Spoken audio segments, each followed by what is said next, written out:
Yeah. Back at it. Man, guess what, man?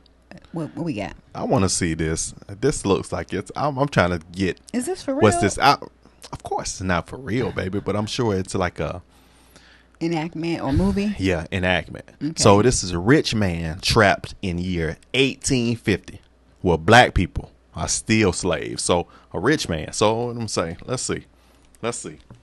I'm curious. I'm curious because he is too beige amongst all them dark skinned brothers. He too beige. He too beige. He is that indeed. I want to know what this is about. The movie starts as two modern-looking black men in their fancy underwear are being sold off at an auction. They are chained by their necks, and it appears... Look at them yellow draws looking...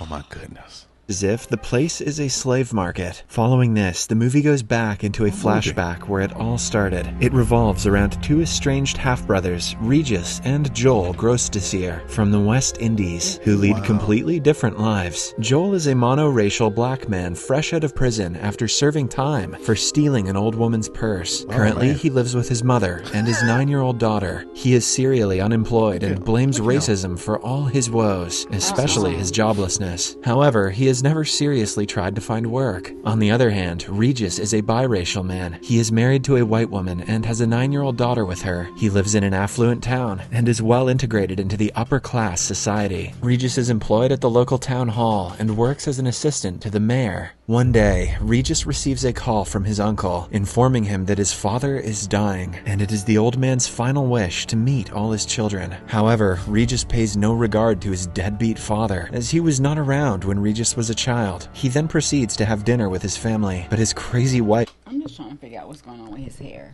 Boy, I've been trying to figure that out since they turned to him. Why they got that man looking like that? He got that snooky nooky new. He just need to come off. Slicky Ricky. Threatens to get laid with other men if he does not pay his father one last visit. She jumped to that specific... Say what? What they do that at? What they do that at? If you don't see your father, I'm gonna sleep with another guy. Okay.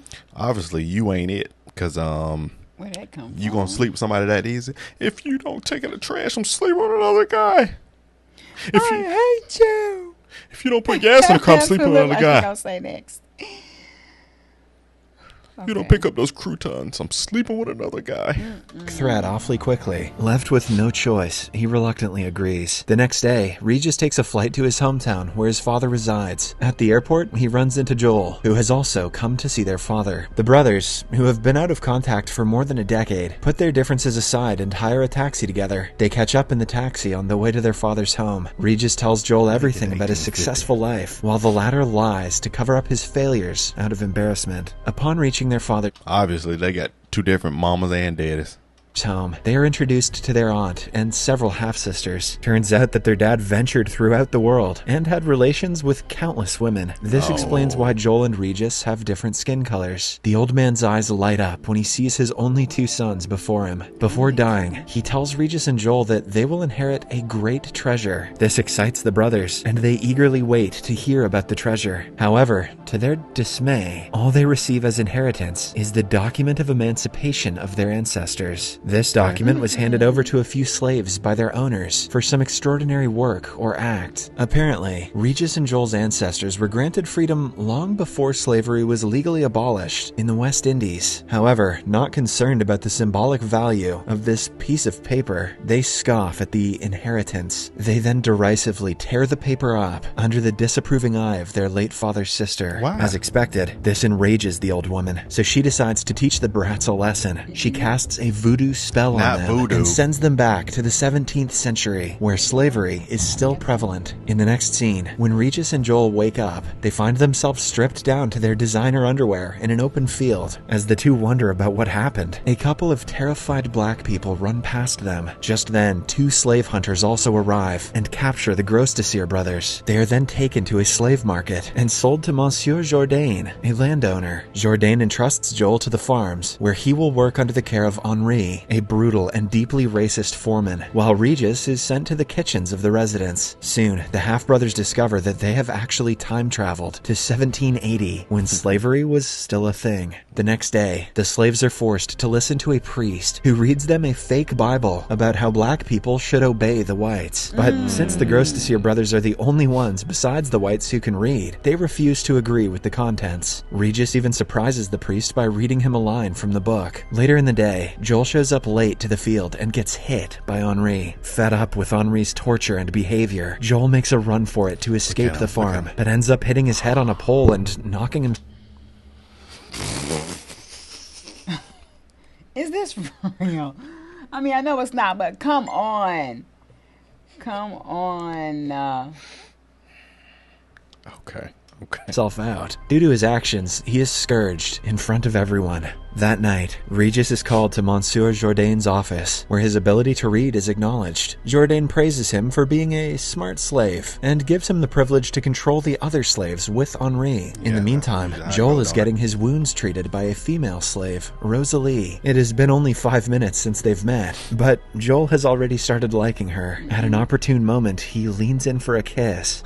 Only to get turned down. Rosalie then reveals that she is in love with a fellow slave named Isidore, much to Joel's disappointment. The next day, Regis carries out his new duty and starts ordering and commanding other slaves to do their work. Joel is shocked to see his brother acting like the whites and criticizes him for being selfish. However, Regis could care less, and he continues to be loyal to his new masters and reports his work throughout the day to Monsieur Jourdain. Eventually, everyone in the White household finds out about Regis's ability to read and starts mocking him. They also joke about whether or not he can play the piano. To everyone's surprise, Regis plays the piano beautifully. However, this results in him getting whipped severely by the whites. Finally fed up, Regis wants out, and the next morning, the two brothers flee the plantation by secretly hopping in the carriage of a Jewish man named Isaac. Already. When they reach his place, Isaac approaches them and reveals that he knew about their presence all along. The brothers beg him for mercy, but to their surprise, Isaac provides them with great hospitality and care, as Jews are also a victim of discrimination. Soon, Monsieur Jourdain's henchmen arrive at Isaac's home in search of the two brothers. Look at that But before they Scarface could shirt get on. caught, Regis He had his shirt on.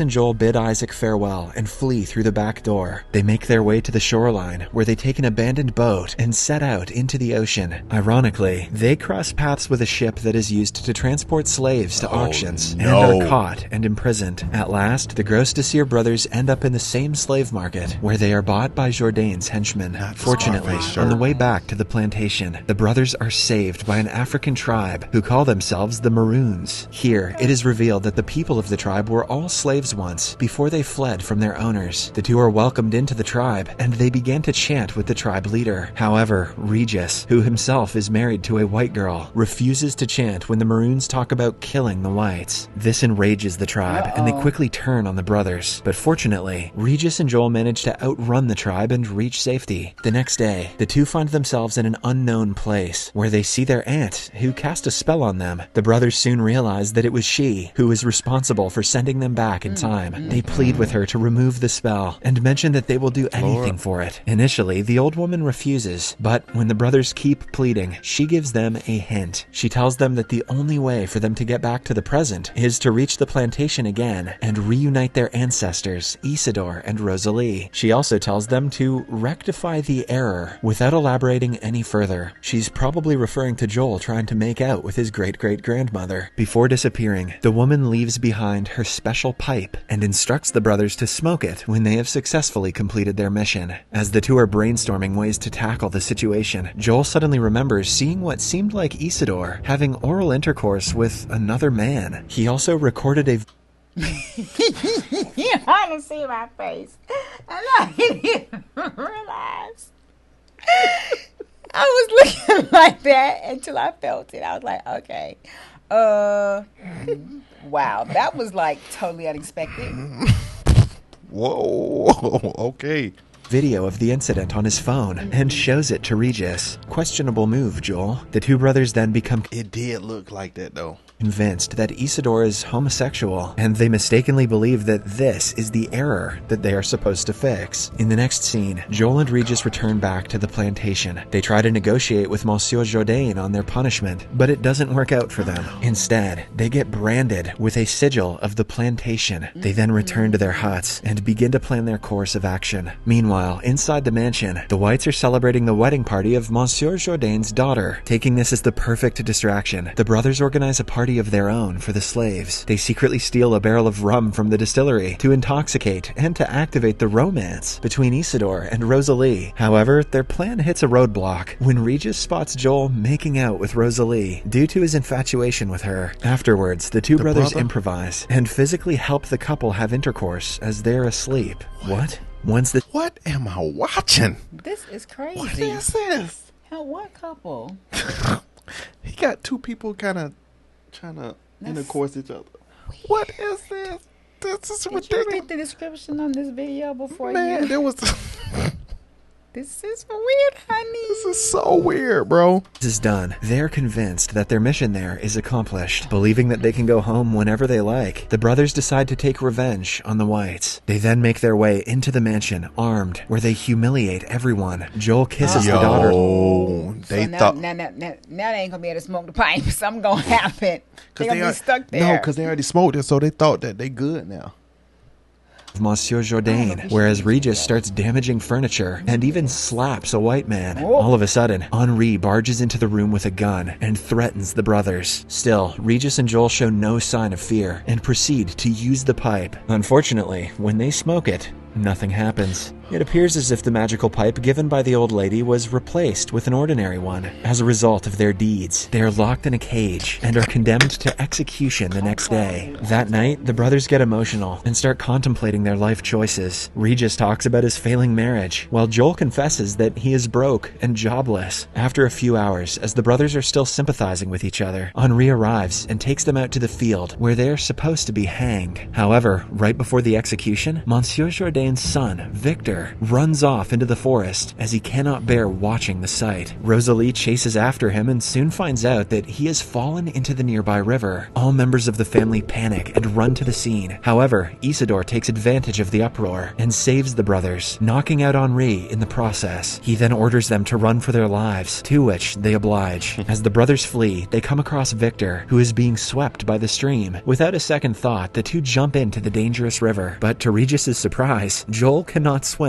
This makes his task even more difficult, but somehow he manages to save both his brother and Victor. Grateful to the brothers for saving his son's life, Monsieur Jourdain sets them free. The half-brothers are also awarded with the very same document of emancipation that they were provided with by their late father. However, instead of accepting the freedom and the award, they request Monsieur Jourdain to free Isidore and Rosalie and present them with the document. The Monsieur finds the request very strange, but nonetheless, he obliges. In this way, the brothers have managed to free Isidore and Rosalie, but they still don't know where to find the magical pipe, which will help them return back to the modern age. With days passing by, they slowly begin to accept that they may never return to their time.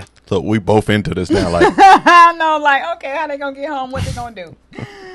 Oh my gosh. One day, Isidore and Rosalie wish the brothers farewell and leave the plantation with the papers. As the two watch them leave from afar, Henri approaches them and orders them to get back to work. He then takes out his pipe and starts smoking. When he tries to humiliate the brothers by blowing smoke in their faces, they suddenly Thank you for that little bit. Much to the astonishment. Thank you for that little bit of smoke, cuz.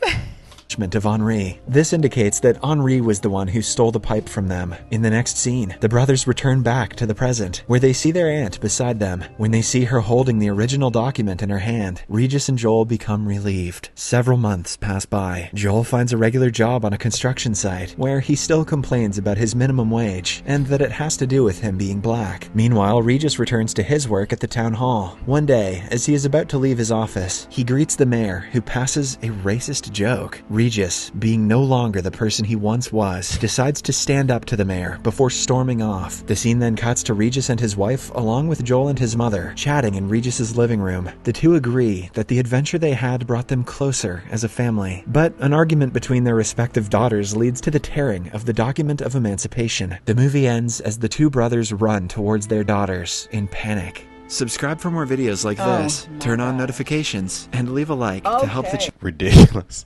It was something not I don't have expected. to see that again.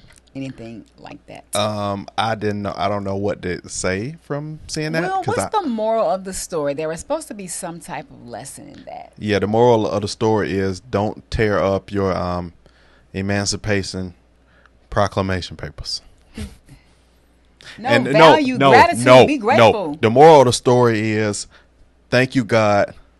I believe in Jesus, and run away from voodoo. Okay, because she blew that smoke, and then she wasn't even cool. She didn't even come. She just Yeah, met. she wasn't trying to go and get them. She was not trying. But it had a whole bunch of weirdness. But she wanted them to learn the lesson. That's why she sent them there. Bruh. So what happened if the smoke wasn't blown on them? They would still be there. Or they would have some plot twist in the video to get them back. That was goofy. I That was was thinking so if it never goofy, happened, bro. I was just thinking she was just going to come and get them because she didn't want them to be there Please. forever. That was so goofy. I mean, they were so goofy. Yeah. Everything they did was goofy. And they ended goofy. But I wanted them to cut that guy's hair, that's all. Boy, with that Shaq food he had on there, Okay, let's not do that. Let's not talk about the man hair. that backwards wig he had on, Let's stop it. he had a Frederick Douglass reverse on. But listen, that was funny. Mm-hmm. And we definitely gonna post this video. At first, for 2 seconds, we were like, I don't know if we're gonna put this up, but I'll definitely post up as ridiculous slave movie. And you will not be seeing another one of these movies reactions. Unless y'all love it, get 1.5, get 1 million on that video. We do another one. Ooh. Get 1 million on this video. Hey, get this video to 1 million views. Let's go. 200,000 likes. Come on, Let's get it go. up. Get it up there. Let's go. We'll see you on the next, man. Love you guys.